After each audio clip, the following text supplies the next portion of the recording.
Hello दोस्तों, हम इस पुस्तक से हिंदी के वस्तुनिष्ठ प्रश्नों का अभ्यास कर रहे हैं, जिसमें हम बहुत सारे प्रश्न देख चुके हैं। हमने हिंदी साहित्य के इतिहास संबंधी आदिकाल, भक्तिकाल, रीतिकाल, आधुनिक काल, हिंदी गद्य साहित्य के इतिहास संबंधी सभी प्रश्न और उसके बाद नाटक और एकांकी के, उपन्यास के, निबंध के, कहानी के, आलोचना के, इन सभी के वस्तुनिष्ठ प्रश्न देख लिए हैं। इस समय हम आत्मकथा से संबंधित जो वस्तुनिष्ठ प्रश्न हैं उनका अभ्यास कर रहे हैं। तो अगर आप लोगों ने अभी तक पिछले प्रश्न नहीं देखे हैं तो उन सभी प्रश्नों को देख करके आप अपनी तैयारी को बेहतर बना सकते हैं, क्योंकि हम ऐसा प्रयास करते हैं कि अभ्यास के दौरान जो भी चीज़ें आपको याद कराई जा सकती हैं उन्हें याद कराया जाए और जो कुछ भी समझाने योग्य है उसे समझाकर तब प्रश्न को हल कराया जाए। तो अगर आप पिछले सारे प्रश्न देख लेंगे तो आपकी तैयारी बहुत बेहतर हो जाएगी और साथ ही जो आगे के प्रश्न हैं उन्हें समझने में और याद करने में आपको बहुत आसानी होगी। जब हम एक क्रम से अध्ययन करते हैं तो चीज़ें हमें ज़्यादा समझ में आती हैं। ऐसे ही अभ्यास के दौरान भी अगर हम क्रम से अभ्यास करें तो उसका अलग असर होता है, आप खुद महसूस करेंगे अगर आप एक क्रम से पढ़ेंगे। और आप हिंदी विषय से जुड़े हुए किसी भी एग्ज़ाम की तैयारी कर रहे हो, अर्थात कोई भी ऐसी परीक्षा जिसमें हिंदी विषय से जुड़े हुए प्रश्न आते हैं, तो ये सभी प्रश्न आपके लिए बहुत बहुत महत्वपूर्ण हैं। अभी हम जहाँ तक प्रश्न देख चुके थे उसके आगे शुरुआत करेंगे। जैसा कि आपको बताया, इस समय जो विधा चल रही है वो आत्मकथा की चल रही है और आत्मकथा से संबंधित पिछली कक्षा में हमने बहुत से प्रश्न देख लिए थे। आज हम प्रयास करेंगे कि आत्मकथा संबंधी जो भी प्रश्न हैं उन्हें पूरा कर लिया जाए, जिससे अगली जो कक्षा होगी उसमें हम नया शीर्षक, नई विधा शुरू कर देंगे। हमने यहाँ तक देख लिया था कि रामविलास शर्मा की आत्मकथा अपनी धरती अपने लोग कितने खंडों में विभक्त है। तो ये 3 खंडों में विभक्त है, इसको हमको ध्यान रखना है। हमने पिछली कक्षा में आपसे कहा था कि हम प्रयास करेंगे कि हम इसे याद रखें। तो इसके जो 3 भाग हैं उन तीनों के नाम हमें याद रखने हैं। सबसे पहले जो भाग है, सबसे पहले जो आएगा उसका नाम है मुंडेर पर सूरज। मुंडेर पर सूरज। और जो दूसरा भाग है उसका नाम है देर सबेर। मुंडेर पर सूरज, फिर देर सबेर, और उसके बाद आपस की बातें। तीसरे नंबर पर है आपस की बातें। ये तीनों ही रामविलास शर्मा जी की हैं और संयुक्त रूप से यदि इनका नाम पूछा जाए तो अपनी धरती अपने लोग। अपनी धरती अपने लोग, ये संयुक्त रूप से इस पुस्तक का जो नाम है वो अपनी धरती अपने लोग है। और उसके भाग जो हैं वो 3 हैं, मुंडेर पर सूरज, देर सबेर और आपस की बातें। तो इसे हम ऐसे याद रख सकते हैं कि अपनी धरती है, अर्थात अपने यहाँ यदि मुंडेर पर सूरज आ गया तो उसे बहुत देर सवेर माना जाता है कि बहुत देर हो गई, और आपस में यही बातें होने लगती हैं कि बहुत देर हो गई है। तो मुंडेर पर सूरज को बहुत देर सवेर माना जाता है, फिर यही बातें होती हैं। इस तरह से हम कुछ जोड़ करके इसे याद रख सकते हैं। मुंडेर पर सूरज, देर सवेर, आपस की बातें, ये सारी चीज़ें कहाँ होती हैं? अपनी धरती पर अपने लोग करते हैं। तो अपनी धरती अपने लोग, मुंडेर पर सूरज, देर सवेर और आपस की बातें, ये किसकी हैं? रामविलास शर्मा जी की हैं। इस तरह से कुछ भी हम जोड़ करके चीज़ों को याद रख सकते हैं और उसके बाद जब हम निरंतर अभ्यास करते रहेंगे तो हमने किस तरह से याद किया था हम वो भूल जाते हैं, और जो मुख्य बात है वो हमें ध्यान रह जाती है। अगर अभ्यास बहुत अच्छा है तब, जब हमने 4 बार, 5 बार, 6 बार इसी चीज़ को देख लिया, तब हमें ये बिल्कुल अच्छे से रट जाएगा कि मुंडेर पर सूरज, देर सवेर, आपस की बातें, ये 3 भाग हैं और पुस्तक का नाम है अपनी धरती अपने लोग, और ये है किसकी? रामविलास शर्मा जी की। अब हम अगले प्रश्न पर आते हैं। अगला प्रश्न है कि डॉक्टर हरिवंश राय बच्चन की कृति क्या भूलूं क्या याद करूं किस विधा में लिखी गई एक प्रतिनिधि गद्य कृति है। तो अगर आप निरंतर कक्षा से जुड़े हुए हैं तो ये प्रश्न आपको बहुत आसान लगेगा।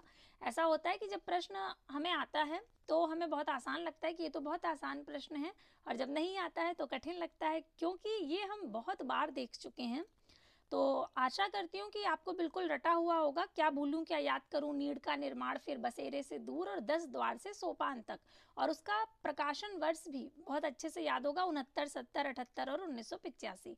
इस तरह से हमने इसको याद किया था कि 69 के बाद 70 आएगा और 70 में क्या करना है, जो उसका 0 है, जो उसका शून्य है, उसी के नीचे एक शून्य और लगा देना है, तो 78 बन जाएगा। और 8 के बिल्कुल बगल में 7 है, तो बस 78 में 7 जोड़ देना है, 85 आ जाएगा। इस तरह से हमने उसका क्रम याद किया था, सन याद रखे थे, और उसका ये भी क्रम याद रखा था कि क्या भूलूं क्या याद करूं, मेरा नीड़ बसेरे से बहुत दूर है। इस तरह से याद किया था, आप देख लीजिएगा एक बार। तो ये आत्मकथा है हरिवंश राय बच्चन जी की, विकल्प डी सही होगा। देखिए कितनी परीक्षाओं में ये प्रश्न पूछा गया है। तो ये उपन्यास नहीं है, संस्मरण नहीं है, रेखा चित्र नहीं है, ये आत्मकथा है हरिवंश राय बच्चन जी की। डॉक्टर हरिवंश राय बच्चन की कृति क्या भूलूं क्या याद करूं आत्मकथा है। नीड़ का निर्माण फिर क्या भूलूं क्या याद करूं, 10 द्वार से सोपान तक, बसेरे से दूर, प्रवासी की डायरी, ये सभी बच्चन जी की कृतियां हैं।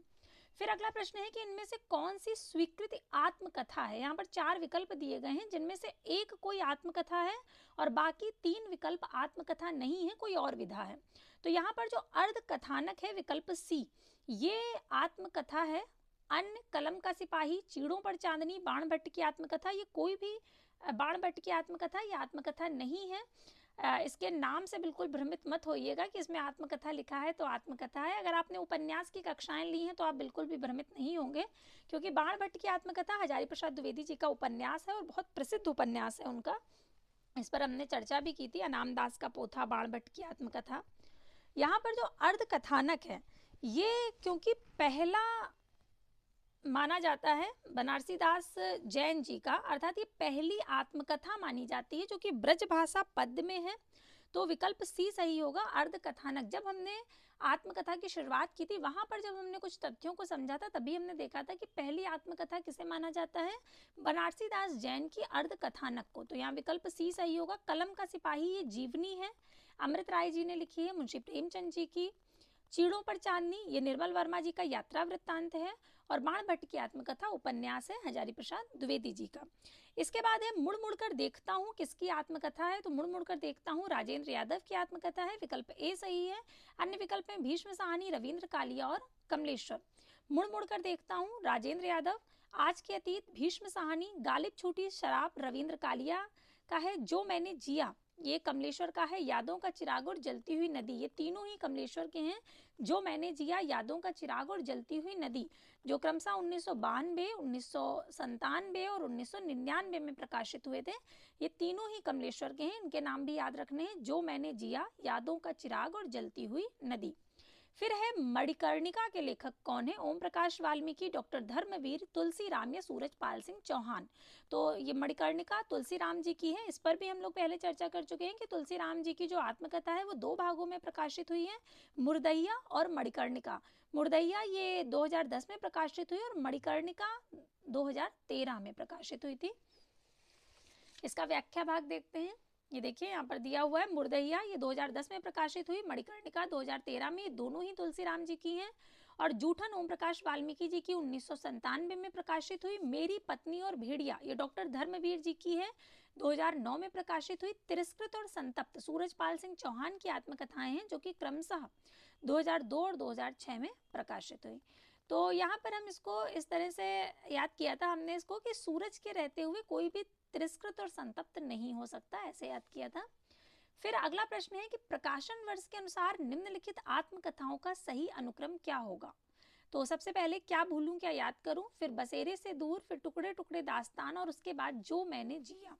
क्या भूलूं क्या याद करूं, नीड़ का निर्माण, फिर बसेरे से दूर और 10 द्वार से सोपान तक, ये हरिवंश राय बच्चन जी की हैं, जो कि 1969, 1970, 1978 और 1985 में क्रमशः प्रकाशित हुई हैं। उसके बाद है टुकड़े टुकड़े दास्तान अमृतलाल नागर जी का, ये 1986 में प्रकाशित हुई आत्मकथा है। और कमलेश्वर की, जैसा कि अभी आपको बताया, 3 इसके भी भाग हैं कमलेश्वर जी की जो आत्मकथा है। पहला जो मैंने जिया, फिर उसके बाद यादों का चिराग और उसके बाद जलती हुई नदी। जो मैंने जिया, यादों का चिराग और जलती हुई नदी। बच्चन जी ने अपनी आत्मकथा को स्मृति यात्रा यज्ञ कहा है, स्मृति यात्रा यज्ञ। तो इस तरह से प्रश्न पूछा जाता है कि किसने अपनी आत्मकथा को स्मृति यात्रा यज्ञ कहा है, तो बच्चन जी ने कहा है, महत्वपूर्ण तथ्य है ये। फिर निम्नलिखित आत्मकथाओं को उनके लेखकों के साथ सुमेलित करना है। पानी बिच मीन प्यासी, आज के अतीत, पिंजरे की मैना और हाथ से, ये 4 नाम दिए गए हैं और इधर 5 नाम हैं लेखकों के, इनका मिलान करना है। तो पानी बिच मीन प्यासी ये मिथिलेश्वर का है, आज के अतीत भीष्म साहनी जी का है, पिंजरे की मैना चंद्रकिरण सोनेरक्सा का है और हाथ से ये रमणिका गुप्ता जी का है। तो इसके अनुसार विकल्प डी सही होगा। पानी बिच मीन प्यासी ये मिथिलेश्वर का है जो कि 2010 में प्रकाशित हुआ था। और दूसरा कहाँ तक कहें युगों की बात, ये भी मिथिलेश्वर का है और ये 2011 में प्रकाशित हुआ। और आज के अतीत आत्मकथा भीष्म साहनी की है जो कि 2003 में प्रकाशित हुई। पिंजरे की मैना चंद्रकिरण सोनेरक्सा 2008 में प्रकाशित हुई। हाथ से रमणिका गुप्ता की 2005 में प्रकाशित हुई और गालिब छोटी शराब रविंद्र कालिया की 2000 ईस्वी में। फिर अगला प्रश्न है कि जब लेखक स्वयं अपनी जीवनी लिखता है तो उसे क्या कहते हैं? जीवनी, रेखा चित्र, आत्मकथा या संस्मरण? तो लेखक जब स्वयं अपनी जीवनी लिखता है तो उसे आत्मकथा कहते हैं, विकल्प सी सही होगा। जब लेखक स्वयं अपनी जीवनी लिखता है तो उसे आत्मकथा कहते हैं, जबकि जीवनी किसी अन्य के द्वारा लिखी जाती है। मीराबाई का जीवन चरित्र 1883 ईस्वी में प्रकाशित हुआ, जिसे लिखा कार्तिक प्रसाद खत्री जी ने, और इसे द्वारा रचित हिंदी की प्रथम जीवनी और अर्ध कथानक जो है, जो कि 1641 में प्रकाशित हुआ था, ये बनारसी दास जैन द्वारा रचित हिंदी की प्रथम आत्मकथा है। इस पर हम बहुत बार चर्चा कर चुके हैं। यहाँ पर जीवनी दी गई है कार्तिक प्रसाद खत्री जी की मीराबाई का जीवन चरित्र, जिसे हिंदी की पहली जीवनी माना जाता है। और पद्म सिंह शर्मा का जो पद्म पराग है उसे हिंदी का प्रथम रेखा चित्र माना जाता है। बाल मुकुंद गुप्त द्वारा सन 1907 में प्रताप नारायण मिश्र पर लिखे संस्मरण को हिंदी का प्रथम संस्मरण माना जाता है। फिर अगला प्रश्न है कि कालक्रम की दृष्टि से निम्नलिखित आत्मकथाओं का सही अनुक्रम क्या होगा? यहाँ पर कुछ आत्मकथाएं दी गई हैं। सबसे पहले अपनी खबर, आज के अतीत, क्या भूलूं क्या याद करूं और फिर अर्धकथा। तो अपनी खबर ये पांडे बेचन शर्मा उग्र जी की है। इस पर हम लोग बहुत बार चर्चा कर चुके हैं। अभी ये पुस्तक है मेरे सामने ही रखी है तो आपको दिखा देती हूँ। ये अपनी खबर पांडे बेचन शर्मा उग्र जी की है, एक बेबाक और आत्महंता आत्मकथा अपनी खबर पांडे बेचन शर्मा उग्र, ये उनका चित्र बना हुआ है। तो ये पांडे बेचन शर्मा उग्र जी की आत्मकथा है और बहुत अच्छी है, जैसा कि इसमें लिखा हुआ है, एक बेबाक और आत्महंता आत्मकथा। तो अगर आपके पाठ्यक्रम में है तब तो आप अवश्य पढ़िए, और नहीं है तो जब भी आपको समय मिले तो आप अवश्य इसको पढ़िएगा। तो ये जो है ये 1960 में प्रकाशित हुई थी अपनी खबर। और आज के अतीत जो भीष्म साहनी जी का है ये प्रकाशित हुआ है 2003 में। और क्या भूलूं क्या याद करूं, ये तो आपको याद होना चाहिए, 1969 में प्रकाशित हुआ था, पहला भाग है ये। और अर्धकथा ये डॉक्टर नगेंद्र जी का है, ये कब प्रकाशित हुआ था? 1988 ईस्वी में। इसमें हम लोग चर्चा कर चुके हैं कई कक्षाओं में कि अर्धकथानक और अर्धकथा बहुत मिलते जुलते नाम है, लेकिन अर्धकथानक बनारसी दास जैन जी की है जो कि 1641 ईस्वी में प्रकाशित हुई थी और ये पहली आत्मकथा मानी जाती है, जबकि अर्धकथा ये नगेंद्र जी की है और ये 1988 ईस्वी में प्रकाशित हुई थी। तो इसके अनुसार विकल्प डी सही होगा, क्योंकि अपनी खबर 1960, क्या भूलूं क्या याद करूं 1969 और अर्धकथा 1988 और आज के अतीत भीष्म साहनी जी की ये आई थी 2003 ईस्वी में। फिर इसके बाद जो अगला प्रश्न है कि निम्नलिखित में से कौन सा युग्म असंगत है? तिरस्कृत मोहनदास नैमिषारण्य। तो अगर आप अभ्यास मन से कर रहे हैं तो पहला जो विकल्प है उसे देख करके ही आप तुरंत जान गए होंगे कि ये असंगत है, क्योंकि तिरस्कृत और संतप्त किसके हैं? सूरजपाल सिंह चौहान जी के हैं। हमने ऐसे याद किया है कि सूरज के रहते हुए कोई भी तिरस्कृत और संतप्त नहीं हो सकता। तो विकल्प ए सही होगा, तिरस्कृत मोहनदास नैमिषारण्य का नहीं है। और यहाँ पर असंगत ही पूछा गया है इसलिए पहला सही है। अन्या से अनन्या प्रभा खेतान का है। जूठन ओम प्रकाश वाल्मीकि जी का है और हाथ से रमणिका गुप्ता जी का है, सही है। तिरस्कृत सूरजपाल सिंह चौहान, अन्या से अनन्या प्रभा खेतान और जूठन ओम प्रकाश वाल्मीकि, हाथ से रमणिका गुप्ता और अपने अपने पिंजरे मोहनदास नैमिषारण्य। झोपड़ी से राजभवन तक के लेखक कौन है? नैमिषारण्य, कमल भारती, माता प्रसाद या सूरजपाल चौहान? तो झोपड़ी से राजभवन हमने इसे ऐसे याद किया था कि जो हमारी माता हैं वो हमारे साथ झोपड़ी से लेकर राजभवन तक रह सकती हैं। तो झोपड़ी से राजभवन तक हमारे साथ कौन रह सकता है? माता और माता प्रसाद गुप्त। विकल्प बी सही होगा, झोपड़ी से राजभवन। ये 2002 में प्रकाशित हुई माता प्रसाद गुप्त जी की कृति है। अपने अपने पिंजरे, ये मोहनदास नैमिषारण्य का है, 1995 ईस्वी। तिरस्कृत और संतप्त सूरजपाल सिंह चौहान के हैं, 2002 और 2006 में प्रकाशित हुए। फिर अगला प्रश्न है कि इनमें से कौन सी दलित आत्मकथा नहीं है? यहाँ पर 4 विकल्प दिए गए हैं, नागफनी, जूठन, अपनी खबर और मुर्दैया। तो विकल्प सी सही होगा, अपनी खबर, जो आपको अभी पुस्तक दिखाई, ये उग्र जी की आत्मकथा है और ये उग्र जी दलित लेखक नहीं है, इसलिए अपनी खबर दलित आत्मकथा नहीं है। और नागफनी, जूठन और मुर्दैया ये तीनों ही दलित लेखकों द्वारा लिखे गए हैं, दलित आत्मकथाकार जिन्हें कहा जाता है। और इनकी जो आत्मकथा है वो दलित आत्मकथा कहलाती है। नागफनी रूपनारायण सोनकर का है, जूठन ओम प्रकाश वाल्मीकि जी का है और मुर्दैया डॉक्टर तुलसीराम जी का है। जिनके प्रकाशन वर्ष नागफनी 2007 में, जूठन 1997 और मुर्दैया 2010 में प्रकाशित हुई। इसके बाद अगला प्रश्न है कि देहरी भई विदेश किस विधा की रचना है? तो ये आत्मकथ्य है। देहरी भई विदेश एक पुस्तक है, इसको आप ध्यान रखिएगा, बहुत महत्वपूर्ण है। आपको ध्यान रखना है कि एक पुस्तक है जिसका नाम है देहरी भई विदेश। देहरी भई विदेश। तो ये जो देहरी भई विदेश है, इसको किसने संपादित किया था? देहरी भई विदेश का संपादन किया है राजेंद्र यादव जी ने। ये ध्यान रखिएगा कि ये इन्होंने संपादित की है। देहरी भई विदेश का संपादन किसने किया है? राजेंद्र यादव जी ने किया है।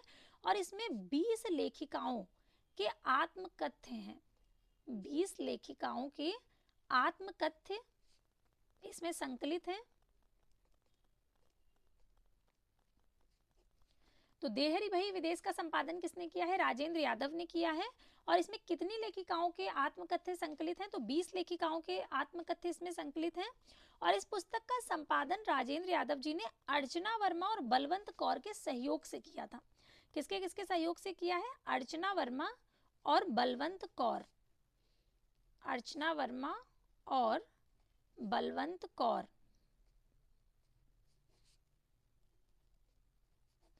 तो इससे इस तरह से प्रश्न बन सकता है। सबसे पहली चीज कि ये जो देहरी भई विदेश है ये कब प्रकाशित हुई थी? ये 2005 में प्रकाशित हुई है। देहरी भई विदेश पुस्तक कब प्रकाशित हुई? 2005 में। इसका संपादन किसने किया? राजेंद्र यादव जी ने किया।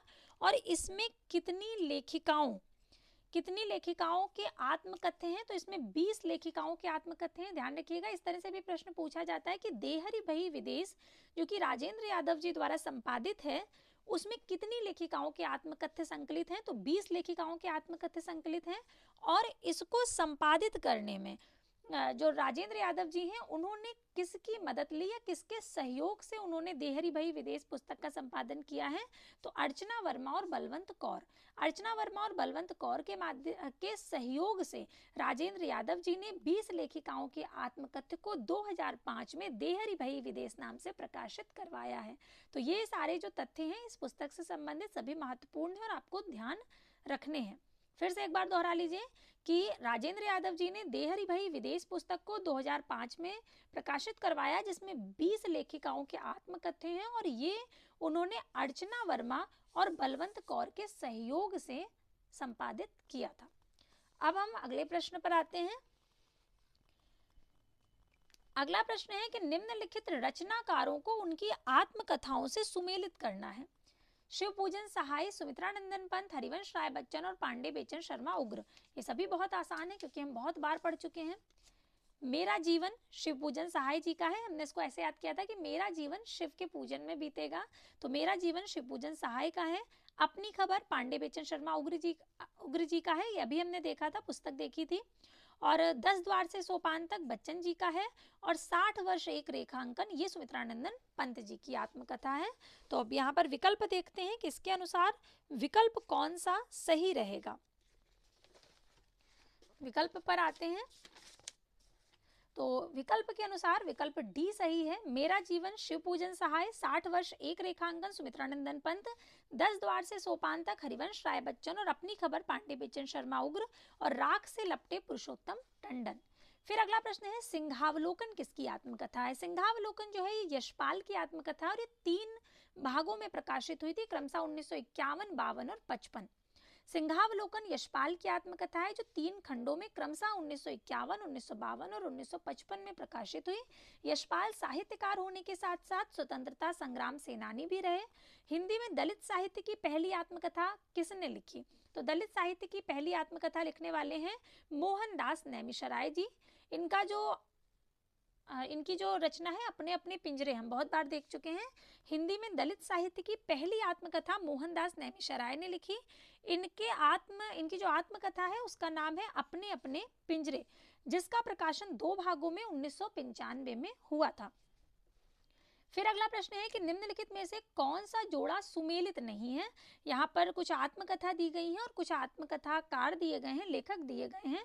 4 हैं। पहला मेरी जीवन यात्रा राहुल सांकृत्यायन, बिल्कुल सही है। सिंहावलोकन यशपाल का बिल्कुल सही है, जो कि 3 भागों में प्रकाशित हुआ था, 1951, 1952 और 1955 में।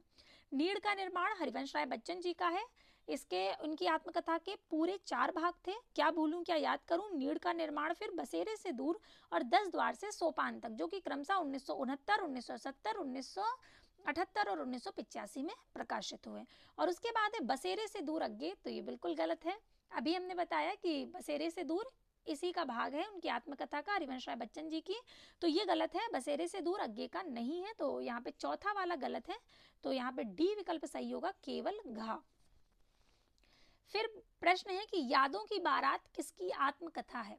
तो यादों की बारात जोश मलिहाबादी जी की है। इसको आप ऐसे याद रख सकते हैं कि बारात में तो सब जोश में रहते हैं, तो विकल्प सी सही होगा, जोश मलिहाबादी यादों की बारात। अन्य विकल्प है राही मासूम रजा, फणीश्वर नाथ रेणु और सुमित्रा नंदन पंत। यादों की बारात जोश मलिहाबादी जी की है, आत्मकथा है उनकी, जो सन 1972 में मूलतः उर्दू भाषा में लिखी गई और इसका हिंदी रूपांतरण भी इसी शीर्षक से हुआ। फिर प्रश्न है निम्नलिखित में से कृति आत्मकथा नहीं है। ये 4 जो विकल्प दिए गए हैं उनमें से कौन सी कृति है जो आत्मकथा नहीं है? तो विकल्प सी सही होगा, नाच्यो बहुत गोपाल। जबकि अर्धकथा किसकी है? अर्धकथा नगेंद्र जी की है। अभी हमने चर्चा की थी कि अर्धकथानक और अर्धकथा ये अंतर है, और अर्धकथा नाम से बनारसीदास चतुर्वेदी जी ने भी लिखा है। तो यहाँ पर व्याख्या में बनारसीदास चतुर्वेदी जी की दी गई है। निज वृत्तांत अंबिका दत्त व्यास की है और नाच्यो बहुत गोपाल ये उपन्यास है अमृतलाल नागर जी का, ना कि आत्मकथा है।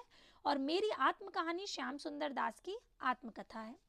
फिर अगला प्रश्न है गालिब छूटी शराब, इनमें से किसकी आत्मकथा है? मुद्रा राक्षस की, कमलेश्वर की, मोहन राकेश की या रविंद्र कालिया की? तो गालिब छूटी शराब ये रविंद्र कालिया जी की है, विकल्प डी सही होगा। गालिब छूटी शराब रविंद्र कालिया की आत्मकथा है, जबकि कमलेश्वर की आत्मकथा 3 भागों में, जो मैंने जिया, यादों का चिराग और जलती हुई नदी। अभी हमने देखा था कि जो मैंने जिया, यादों का चिराग और जलती हुई नदी, ये तीनों आत्मकथा किसकी हैं? कमलेश्वर की हैं। फिर अगला प्रश्न है रसीदी टिकट, इनमें से किसकी आत्मकथा है? अमृता प्रीतम की, कृष्णा सोबती की, अमृत राय की या खुशवंत सिंह की? तो रसीदी टिकट अमृता प्रीतम की बहुत प्रसिद्ध रही थी इनकी आत्मकथा, विकल्प ए सही होगा। रसीदी टिकट अमृता प्रीतम की आत्मकथा है या पंजाबी की लोकप्रिय लेखिका है। रसीदी टिकट मूलतः पंजाबी में रचित है और इनकी रचनाओं का विभिन्न भाषाओं में अनुवाद भी हुआ। फिर अगला प्रश्न है कि प्रकाशन वर्ष के अनुसार निम्नलिखित आत्मकथाओं का सही अनुक्रम क्या होगा? ये जो भी नाम आए हैं इनको हम बहुत बार पढ़ चुके हैं। अपनी खबर 1960 में प्रकाशित हुई थी, नीड़ का निर्माण फिर 1970 में, जूठन ओम प्रकाश वाल्मीकि जी की ये कब प्रकाशित हुई थी? 1997 ईस्वी में। और शिकंजे का दर्द सुशीला टकभोरी की है, जो कि 2011 में प्रकाशित हुई थी, इसलिए विकल्प बी सही होगा। 1960, 1970, 1997 और इसके बाद शिकंजे का दर्द 2011। फिर इसके बाद जो प्रश्न है कि अपने अपने पिंजरे किस दलित लेखक की आत्मकथा है? तो अपने अपने पिंजरे ये मोहनदास नैमिषारय जी का है, विकल्प ए सही होगा। अन्य विकल्प है ओम प्रकाश वाल्मीकि, सूरजपाल सिंह चौहान और डॉक्टर एन सिंह। तो यहाँ पर विकल्प ए सही होगा, अपने अपने पिंजरे दलित लेखक मोहनदास नैमिषारण्य की आत्मकथा है। सन 1995 में प्रकाशित अपने अपने पिंजरे 2 भागों में विभाजित हिंदी की पहली आत्मकथा है। इनकी प्रतिनिधि रचनाएं रात में डूबा लोकतंत्र और वे और राजा की सवारी आ रही है। फिर है मणिकर्णिका आत्मकथा। किसकी है? मणिकर्णिका और मुर्दैया, ये किसकी है? तुलसीराम जी की है। विकल्प डी सही होगा। अन्य विकल्प है कमल भारती, मोहनदास नैमिषारण्य और जयप्रकाश करदम। मणिकर्णिका दलित साहित्यकार तुलसीराम की आत्मकथा है। इनकी आत्मकथा 2 भागों में विभाजित है, मुर्दैया और मणिकर्णिका। जबकि अपने अपने पिंजरे मोहनदास नैमिषारण्य की तथा जूठन ओम प्रकाश वाल्मीकि की आत्मकथा है। फिर अगला प्रश्न है कि हिंदी की प्रथम दलित आत्मकथा कौन सी है इनमें से? तो अपने अपने पिंजरे मोहनदास नैमिषारण्य, विकल्प सी सही होगा। झोपड़ी से राजभवन तक माता प्रसाद गुप्त जी की है। शिकंजे का दर्द सुशीला टकभोरे और जूठन ओम प्रकाश वाल्मीकि जी की है। हिंदी की जो पहली दलित आत्मकथा मानी जाती है वो अपने अपने पिंजरे है। इसका प्रकाशन 1995 में हुआ था और इसके लेखक हैं मोहनदास नैमिषारण्य। अन्य लेखक और आत्मकथा इस प्रकार हैं। माता प्रसाद झोपड़ी से राजभवन 2002 में प्रकाशित हुई और सुशीला टकभोरे ये शिकंजे का दर्द 2011, ओम प्रकाश वाल्मीकि की जूठन 1997 ईस्वी। तिरस्कृत किसकी आत्मकथा है? ये सूरजपाल सिंह चौहान जी की है। विकल्प डी सही होगा। अन्य विकल्प हैं धर्मवीर, तुलसीराम और ओम प्रकाश वाल्मीकि। तिरस्कृत सूरजपाल सिंह चौहान, मेरी पत्नी और भेड़िया डॉक्टर धर्मवीर, मुर्दैया तुलसीराम और जूठन ओम प्रकाश वाल्मीकि। फिर अगला प्रश्न है कि निम्नलिखित में से कौन सी रचनाएं दलित आत्मकथाएं हैं? अपने अपने पिंजरे, मुड़ मुड़ कर देखता हूँ, मेरी पत्नी और भेड़िया और गर्दिश के दिन। तो यहाँ पर पहला अपने अपने पिंजरे, ये तो पहली ही आत्मकथा मानी जाती है दलित आत्मकथा। मुड़ मुड़ कर देखता हूँ राजेंद्र यादव की, ये दलित आत्मकथा नहीं है। मेरी पत्नी और भेड़िया ये धर्मवीर जी की है, ये दलित आत्मकथा है। और गर्दिश के दिन ये दलित आत्मकथा नहीं है। तो यहाँ पर पहला और तीसरा जो विकल्प है ये दलित आत्मकथाएं हैं, इसलिए विकल्प बी सही होगा, पहला और तीसरा। अपने अपने पिंजरे मोहनदास नैमिषारण्य और मेरी पत्नी और भेड़िया डॉक्टर धर्मवीर दोनों आत्मकथाएं दलित आत्मकथाएं हैं। जबकि मुड़ मुड़ कर देखता हूँ राजेंद्र यादव और गर्दिश के दिन कमलेश्वर दोनों आत्मकथा तो हैं पर दलित आत्मकथा नहीं है। तो ये जो प्रश्न हमने देखा अभी, इस प्रश्न के साथ आत्मकथा के जो भी प्रश्न थे वो पूरे हो गए हैं। अब अगला जो शीर्षक या अगली जो विधा आरंभ होगी वो जीवनी की होगी। तो अगली कक्षा में हम सबसे पहले जीवनी से संबंधित जो भी महत्वपूर्ण बातें थोड़ा सा उसे आरंभ से समझेंगे।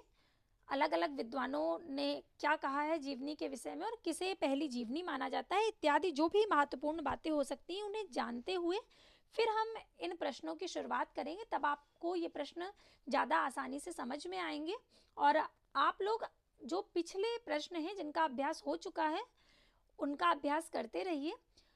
सभी जो शीर्षक हैं तो शीर्षक के अनुसार, विधा के अनुसार अलग अलग प्लेलिस्ट बना दी गई है, आप लोग डिस्क्रिप्शन बॉक्स में देख सकते हैं और आपको सभी वहाँ पर सारी प्लेलिस्ट के लिंक मिल जाएंगे।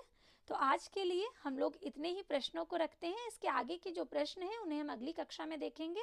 तब तक के लिए धन्यवाद।